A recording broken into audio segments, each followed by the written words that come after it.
What's up, college football fans? Sonoy Valente here once again with the Mean Green Show today, joined by Jared Kalmus from Alamo Dome Audible, and we're going to jump into the latest commit in Kenyan Kelly to the UTSA Roadrunners. But before we get into all that, guys, you already know the drill. If you're a fan of college football or G5 football, consider hitting that like and subscribe button because that is truly all that we talk about.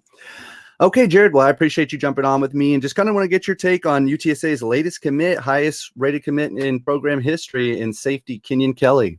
Yeah, I guess first impressions, it's kind of surprising, to be honest with you, that UTSA was able to land Kelly's commitment.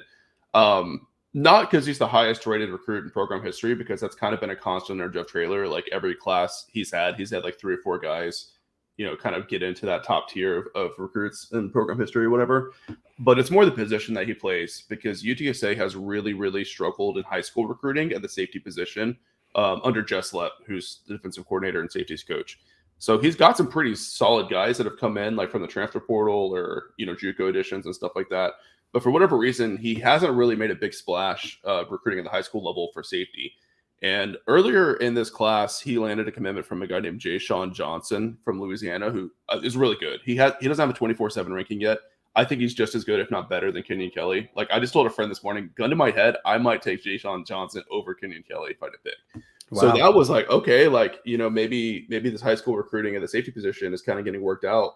And then started to see like some crystal ball predictions for Kenyan Kelly to sign with UTSA. And I was like, oh man, I don't know if I can buy that given, the history at this position. UTSA hadn't had a splash safety signed with the program out of high school since Rashad Wisdom, which, I mean, that's been, 4 or 5 years now since then, So I was still a little skeptical, even when those crystal balls started rolling in for him to commit. And then, sure enough, he pulls the trigger. And from what I understand, it came down to UTSA, Kansas, and Missouri.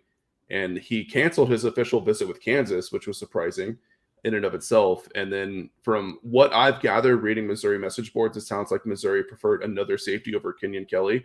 Interesting enough, who was less highly rated, has, less impressive offers than Kelly. So kind of an interesting move from Eli Drinkwitz, and I guess UTSA is the benefactor of that since they were able to land him. So really good addition at a position that UTSA's need a lot of help at for a while. Do you, as G5 football fans and everything, and people who cover G5 football, we see this a lot. We will get verbal commitments, and I don't believe that they mean nothing. I think they mean actually a pretty great deal. Most of the time that you don't lose your verbal commits. I don't know what the percentage is across. Yeah, it's much lower than people think it is. Right, sure. Right.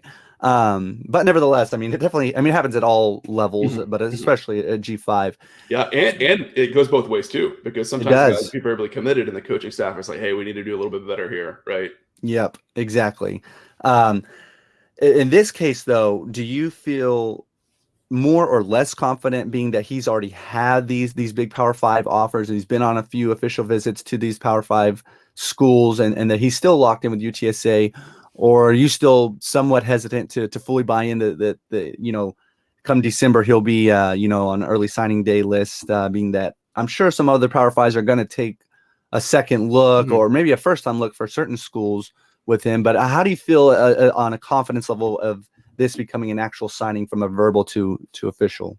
I think I feel pretty strong. I mean, Traylor and his staff haven't had a whole lot of decommitments throughout their time at UTSA, and most of the decommitments they have had have kind of been that other situation I was talking about, where they took an unranked guy early and they had 2 or 3 other offers, and then UTSA gets a bunch of wins and like, hey, we've got some guys hitting us up with interest, and they maybe let some of those guys walk and look elsewhere. But I do feel like fairly confident with Kenyan Kelly. Like you said, he's already been on these P5 campuses, like, so he knows like what it looks like in the SEC and the Big 12 and stuff. And he did have an interview with Mike Roach of 24/7, and he did say that he's not taking any more visits, right? So that's a pretty encouraging sign. Of course, there's always the chance that an LSU comes calling, an Ole Miss comes calling, someone like that, where you have to reconsider. But I'm not sure if he's quite the level player that he's going to get that kind of blue blood interest, especially like relatively late.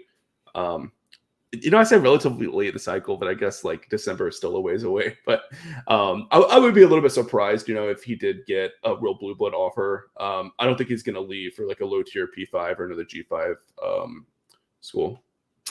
And we'll get into, a greater view of the whole UTSA signing class at a later date. Once 24/7 ranks these guys, as with some of the North Texas guys, Yeah, hopefully it's a soon. struggle. Yeah. Um, I but was just looking at, I think, like Tulane's class, and then they have like 3 out of 12 guys ranked right now too. So it really sucks. it's a catastrophe. They need more boots on the ground, I guess. But anyway, real quick though, just how do you feel like this 24 cycle will compete? Your signing UGSA signing class with SMU signing class. You think it's going to be a close race recruiting ranking wise, or do you feel like SMU is going to reign supreme here?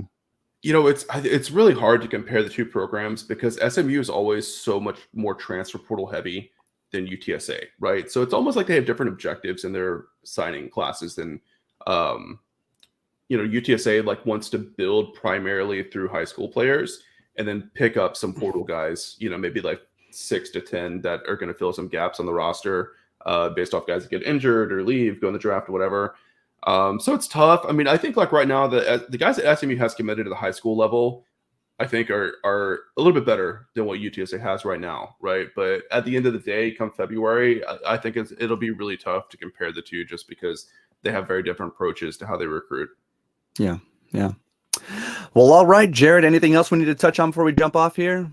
No, I don't think so. It's just, from a UTSA perspective, it's great to see some talent coming at the high school level at the safety position. And, hopefully they'll have some time to develop. And hopefully it's also a turning of the corner for Jess Lepp as a recruiter because, UTSA's kind of had a patchwork secondary, if you will, like going after FCS transfers and stuff like that. So hopefully these guys are ready to, be multiple year contributors and starters.